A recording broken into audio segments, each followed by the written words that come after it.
The ocean stretched endlessly under the golden hues of the setting sun, its gentle waves a stark contrast to the storm brewing in Andrew Bennett's heart.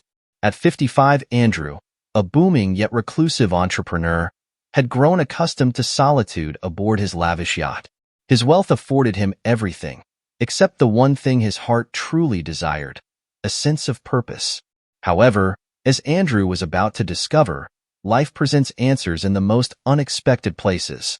One evening, as the yacht's crew prepared for another journey into the open sea, Andrew stumbled upon a shocking discovery. A young girl, barely 13, hiding behind stacks of expensive cargo in the storage bay. She looked terrified, clutching a worn backpack as if it held her entire world. "Please," she whispered, her voice trembling, "don't send me away." The girl's desperate plea tugged at something deep within Andrew, a compassion he thought had long since withered. Who was this girl? Why was she here? And why did her eyes seem to carry the weight of a story too heavy for someone her age? As he listened to her fragmented tale, Andrew realized this was no ordinary stowaway. What she revealed would unravel secrets he never thought he'd face. About her, his late wife, and himself. Little did he know, this encounter would alter the course of his carefully constructed life and force him to confront the shadows of his past and rediscover a long-lost part of his soul. Are you curious about the girl's secrets and the twists ahead? This journey is just beginning, and every step promises revelations, heartbreak, and redemption that will stay with you long after the story ends. Don't miss the unraveling of this extraordinary tale. Subscribe now to follow Andrew's journey and uncover the life-changing truth hiding in the shadows of his past. Andrew Bennett stared at the trembling girl before him, her wide brown eyes darting between him and the yacht's imposing interior. She was a contradiction of frailty and defiance, a child whose tiny frame belied an unyielding determination. After a long silence, Andrew crossed his arms, his voice low but commanding. "What's your name?" he asked. "Clara," she replied hesitantly, clutching her backpack tighter. "Clara Morgan." "And why, Clara Morgan?" he continued. "Are you hiding on my yacht?" Clara hesitated, glancing at the floor as if seeking answers in the polished wood. I didn't know where else to go," she finally admitted, her voice barely above a whisper. Andrew felt a pang of something unfamiliar, an ache that tugged at his long-dormant sense of responsibility. For years, his life had revolved around numbers, acquisitions, and expansion. Emotions, particularly those tied to people, had no place in his meticulously organized existence. Yet here stood a child, drenched in vulnerability, forcing him to question everything. "You can't stay here," he said, his tone gruffer than he intended. "This isn't a shelter." Clara looked up, her expression a mixture of fear and determination. "I'll leave if you want," she said, her chin trembling. "But I thought you might be able to help me." Andrew's brow furrowed. "Help you? With what?" Her reply was cryptic. "It's about your wife." The air seemed to shift, thickening with the weight of her words. Andrew's late wife, Eleanor, had been his one tether to humanity, a bright, compassionate force who had transformed his cold empire into a legacy that cared for people. Her death 2 years earlier had left a void no amount of wealth could fill. Andrew took a step closer, his voice dropping to a near whisper. "What do you know about Eleanor?" Clara hesitated, then pulled out a worn photograph into her backpack. She held it out with trembling fingers. Andrew's breath caught as he recognized Eleanor's radiant smile, but beside her stood a younger Clara, no older than 6, clutching Eleanor's hand. "She helped me once," Clara said. "She promised she'd come back for me. But she never did." The revelation struck Andrew like a tidal wave. His wife had often disappeared on humanitarian trips, quietly helping orphans and struggling families without seeking recognition. He had admired her work from afar, but had never delved into its depths. Standing before him was proof of a connection he'd never known. "Why now?" he asked, his voice tinged with suspicion. "Why come to me after all this time?" Clara swallowed hard. "Because she's gone, and you're all I have left." Andrew didn't know whether to feel anger, guilt, or a strange, unwelcome flicker of hope. What had Eleanor promised this child? And what was he supposed to do now? Andrew's yacht, the Eleanor Grace, glided back toward the shore as his mind raced. Clara sat silently in the plush seating area, her small hands clutching the photograph as if it were her lifeline. The more he looked at her, the more questions swirled in his mind. Why had Eleanor never mentioned Clara? What other secrets had his wife kept? Once they reached the mansion, Andrew instructed the staff to prepare a guest room. Clara's eyes widened as they ascended the grand staircase, taking in the opulence around her. "It's like a castle," she murmured. Andrew, who had long stopped noticing the grandeur, merely nodded. "You'll stay here while we figure this out." "Figure what out?" Clara asked, her voice sharp with distrust. Andrew paused. He didn't have an answer, at least not to satisfy either. "Everything," he said vaguely before retreating to his study.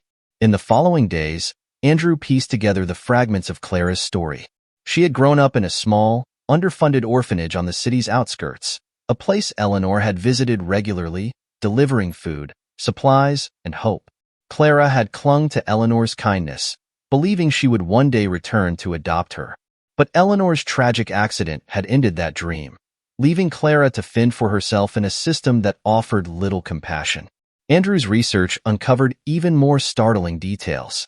The orphanage had closed 6 months ago due to allegations of corruption and mismanagement. Clara had been left homeless, drifting from shelter to shelter before finally deciding to track him down. As Andrew absorbed these facts, he felt an unfamiliar sense of failure. He had prided himself on being meticulous in business, yet he had missed an entire chapter of his wife's life, a chapter that had left this child stranded. One evening, as they sat in the mansion's expansive library, Clara surprised Andrew by speaking first. "Why didn't she tell you about me?" she asked, her voice filled with a quiet vulnerability. Andrew stared at the fire crackling in the hearth, his face shadowed by the flickering light. "Eleanor. She had her way of doing things. She didn't always share everything with me. Maybe she thought I wouldn't understand." Clara looked at him, her gaze piercing. "Do you?" The question hung in the air, heavy and unanswerable. But at that moment, Andrew realized something. Clara wasn't just looking for answers. She was looking for a connection, for someone to care. And perhaps so was he. The next day, Andrew made a decision. He would honor Eleanor's legacy by taking Clara in, but not out of obligation. He would do it because, for the first time in years, he felt the stirrings of something he thought he had lost. Purpose. "Clara," he said as they stood in the sunlit garden, "you don't have to run anymore. You have a place here, with me." Her eyes filled with tears, but her voice was steady. "Thank you." As Andrew watched Clara's tentative smile, he realized this was only the beginning. The road ahead would be challenging, filled with questions, doubts, and the ghosts of the past. But for the first time, Andrew felt ready to face it. Together, they would uncover the truths Eleanor had left behind, and in doing so, they might just find the family they both desperately needed. The sprawling Bennett estate seemed peaceful in the evening light, but the air was tense inside its walls. Andrew Bennett sat in his study, a glass of scotch untouched on the mahogany desk before him. His laptop displayed images and reports from the now-defunct orphanage where Clara had lived, alongside Eleanor's charitable records. Yet, something didn't sit right. Why had Eleanor kept Clara a secret? And why had the orphanage closed so abruptly? Lost in thought, Andrew barely noticed Clara appear in the doorway. "Mr. Bennett," she said softly, her voice hesitant. Andrew looked up, his piercing gray eyes locking onto hers. "You don't have to call me Mr. Bennett, Clara. Just Andrew will do." Clara nodded, but her hesitation lingered. "There's something I didn't tell you," she admitted, stepping into the room. She held out a crumpled piece of paper, her hands trembling slightly. Andrew took it, his curiosity piqued. The paper was a letter, handwritten in Eleanor's elegant script. As he read, his chest tightened. The letter revealed that Eleanor had been investigating corruption at the orphanage, specifically, the embezzlement of funds meant for the children's care. She had planned to confront the individuals responsible, but had died before she could act. "This," Andrew began, his voice trailing off as the weight of the revelation sank in. "This is why she never told me about you. She was trying to protect you." Clara's eyes filled with tears. She said she'd come back for me. She promised. Andrew set the letter down and knelt beside her, placing a comforting hand on her shoulder. And now it's up to me to make good on that promise. Determined to uncover the truth, Andrew contacted his private investigator, Greg Sterling. Within days, Greg uncovered a web of financial discrepancies tied to the orphanage's former directors. Among them was a name that sent chills down Andrew's spine. Victor Langston, a former business rival with a reputation for ruthlessness. Victor had a history of exploiting vulnerable institutions, siphoning funds for personal gain while leaving chaos in his wake. As Andrew delved more profound, he discovered that Victor's actions went beyond financial crimes. Several children from the orphanage had gone missing, their fates unknown. Anger simmered beneath Andrew's calm exterior. Clara wasn't just a victim of neglect. She had been at the epicenter of something far darker. "I won't let this stand," Andrew vowed. But as he prepared to confront Victor, another complication arose. Clara began acting strangely, withdrawn, her nights punctuated by restless pacing. One evening, Andrew found her in the library, rifling through Eleanor's old journals. "What are you looking for?" he asked gently. Clara hesitated before replying. "Answers. About her. About why she chose me." Andrew sighed, sitting beside her. "Eleanor didn't choose you, Clara. She connected with you. She saw something in you worth fighting for. That's who she was." Clara looked at him, her gaze steady despite the tears threatening to fall. "But why did she stop fighting? Why didn't she tell you?" Maybe if she had, none of this would have happened. Andrew didn't have an answer. Instead, he wrapped an arm around her, silently promising he wouldn't make the same mistake. The following day, Andrew made a bold decision.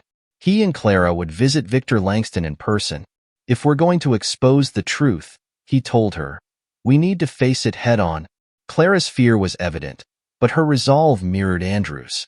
Together, they arrived at Victor's opulent estate, a vulgar display of wealth that contrasted sharply with the desolation he'd left behind at the orphanage. Victor greeted them with a smile that didn't reach his eyes. "Andrew Bennett," he drawled, extending a hand. "To what do I owe the pleasure?" Andrew ignored the gesture, his voice cold and clipped. "You know why I'm here, Victor. It's about Eleanor and the children." Victor's smirk faltered. "I have no idea what you're talking about." Andrew leaned forward, his tone deadly calm. "Then you won't mind explaining these," he said, sliding a folder of incriminating documents across the table. Clara watched from the corner, her small frame tense but alert. Victor's face darkened as he scanned the evidence. "You have no proof," he sneered. "And even if you did, what could you possibly do? You're just a grieving husband clinging to ghosts." Andrew's reply was swift and cutting. "Perhaps, but I'm also a man with resources. And if you think I won't dedicate every one of them to bringing you down, you don't know me at all." Victor's bravado crumbled under Andrew's steely glare. "What do you want?" he asked, his voice laced with grudging fear. Andrew's response was simple: the truth, and restitution for the lives you've destroyed. In the weeks that followed, Victor's empire began to unravel.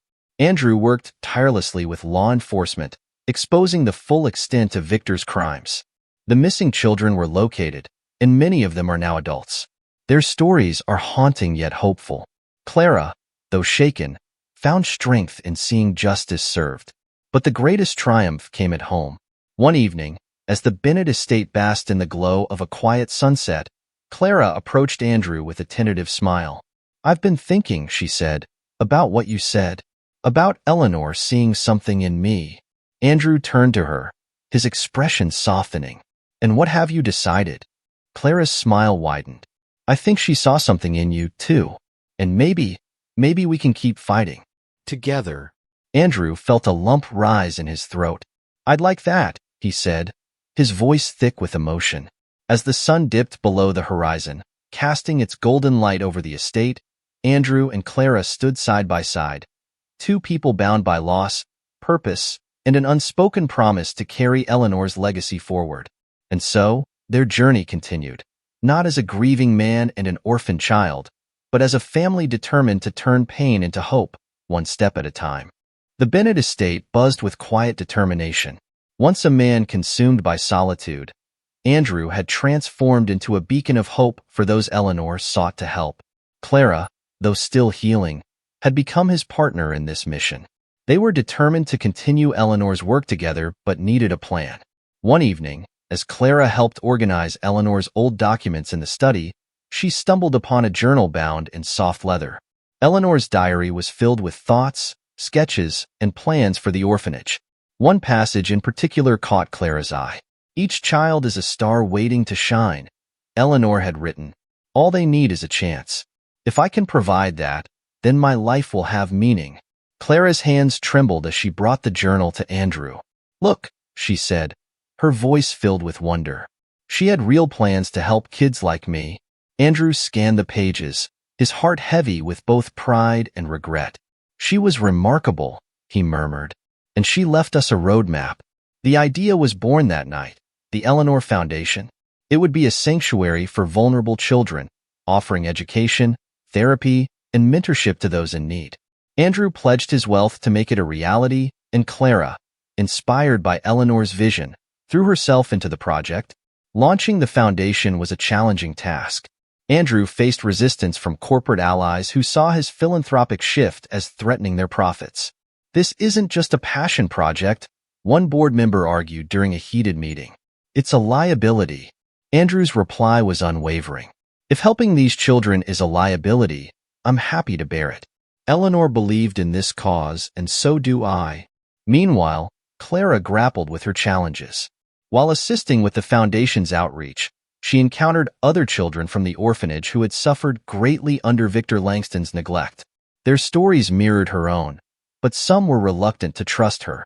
"Why should we believe you?" a boy named Lucas asked, his voice laced with bitterness. "You got out. What do you know about what we've been through?" Clara's response was quiet but firm. "Because I've been where you are, and I want to ensure no one else has to go through it again." Her sincerity began to break through their defenses, and slowly, the children opened up.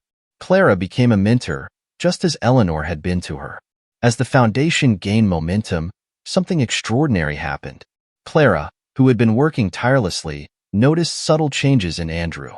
His once cautious demeanor softened, and he began engaging with the children directly, sharing stories about Eleanor and offering guidance. It was during one of these moments that Andrew received unexpected news. His doctor, who had been monitoring his health, revealed that his chronic stress had significantly reduced since Clara's arrival. "You're healing, Andrew," the doctor said with a smile. "Whatever you're doing, keep doing it." Andrew realized that Clara's presence wasn't just a blessing for the foundation but a gift for him. She had reignited a sense of purpose he thought he'd lost forever. The Eleanor Foundation's grand opening was a sight to behold. The Bennett estate, now transformed into a haven for children, was adorned with vibrant banners and strings of lights. Families, supporters, and children filled the grounds, their laughter and chatter a testament to the transformation Andrew and Clara had achieved. Clara, dressed in a simple yet elegant white dress, stood beside Andrew as he addressed the crowd. "This foundation," he began, his voice steady and heartfelt, "is not just a tribute to my late wife. It's a promise that no child will be left to struggle alone. Eleanor believed in second chances, and today, we're here to make them a reality." The crowd erupted into applause, but Clara's speech left everyone moved. She spoke candidly about her journey, the darkness she had faced, and the light Eleanor had brought into her life. "She didn't just save me," Clara said, her voice cracking with emotion. "She showed me that there's always hope even when the world feels impossible. And now, thanks to Andrew, we can carry that hope forward." Tears glistened in Andrew's eyes as he hugged Clara, their bond unbreakable. As the evening wore on, Andrew stood on the estate's balcony, watching the children play on the grounds below. Clara joined him, her expression thoughtful. "Do you think she'd be proud?" Clara asked softly. Andrew didn't hesitate. "She'd be proud of you," he said, "of the person you've become, and of the family we've created." Clara smiled, leaning against the railing. "We still have a lot of work to do." Andrew chuckled. "Good. I wouldn't have it any other way." Together, they looked at the foundation's first day, knowing it was only the beginning. The legacy of Eleanor Bennett was alive and thriving, not just in the foundation but in the lives they touched and the family they had become. Weeks after the grand opening of the Eleanor Foundation, life at the Bennett estate settled into a new rhythm.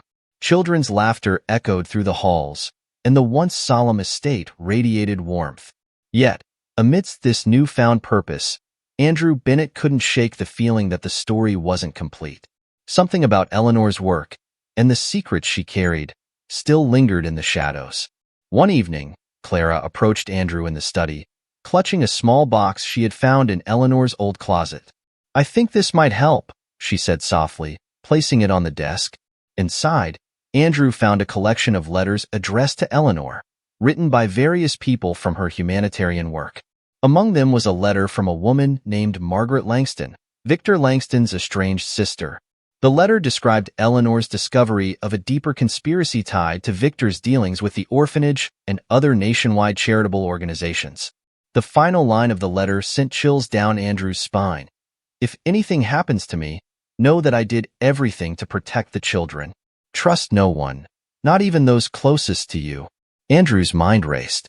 Was Margaret still alive? Could she provide the answers they needed? Determined to uncover the truth, Andrew and Clara set out to find her. Their investigation led them to a quiet nursing home on the city's outskirts.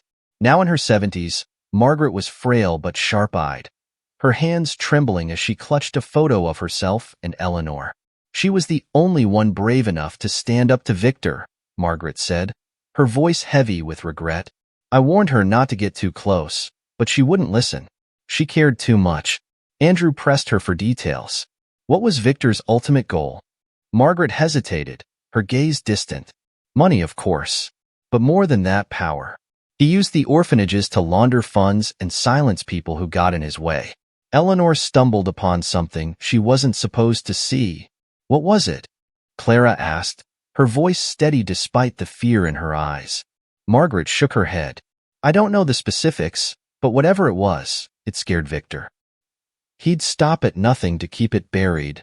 Before they left, Margaret gave Andrew a key to a safety deposit box Eleanor had entrusted to her years ago. "She said it was her insurance," Margaret whispered. "Maybe it'll give you the answers you're looking for." The following day, Andrew and Clara retrieved the contents of the safety deposit box. Inside were documents, photographs, and a flash drive. The evidence painted a damning picture of Victor's operations, including bribes, false records, and even connections to influential figures who had turned a blind eye. But the flash drive held the most shocking revelation: a video of Eleanor confronting Victor in his office. Her voice was calm but firm as she demanded he cease his exploitation of the orphanages. "You think you can intimidate me?" she said, eyes blazing with determination. "These children deserve a future, and I won't let you take it from them." Victor's response was chilling.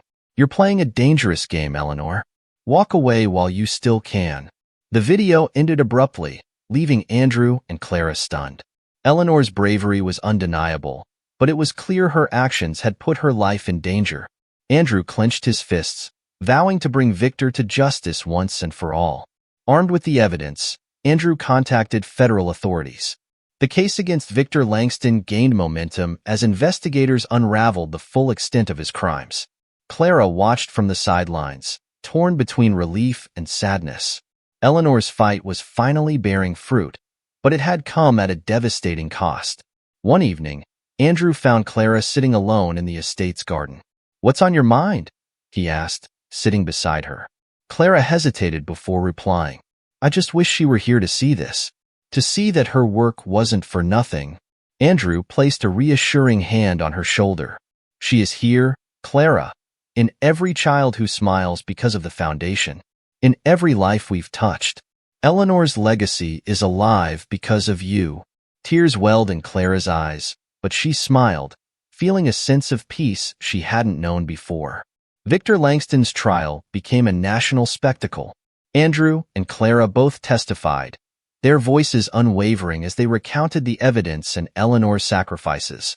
The flash drive was the linchpin, and Victor's smug demeanor faltered as the courtroom watched his threats against Eleanor. The verdict was unanimous. Victor was guilty of multiple fraud, embezzlement, and endangerment counts. As he was handcuffed, Andrew felt a weight lift from his shoulders.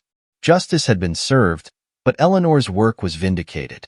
The Eleanor Foundation expanded its reach in the following months, helping hundreds of children and families. Inspired by Eleanor's legacy, Margaret Langston joined as an advisor, offering her insights to ensure the foundation's integrity. Andrew and Clara grew closer, their bond deepening as they navigated the challenges of running the foundation. One evening, during a quiet moment in the library, Clara asked a question that had been on her mind for some time. "Do you think she'd be proud of us?" Andrew smiled, his eyes soft and affectionate. "She already is, and she always will be." As the sun set over the Bennett estate, casting its golden light over the gardens, Andrew and Clara felt a sense of fulfillment that had once seemed impossible. They honored Eleanor's memory by continuing her work and becoming the family she had always envisioned. The journey wasn't over. There were still challenges to face, children to help, and lives to change. But together, Andrew and Clara were ready to face whatever the future held, knowing that Eleanor's spirit would guide them every step of the way.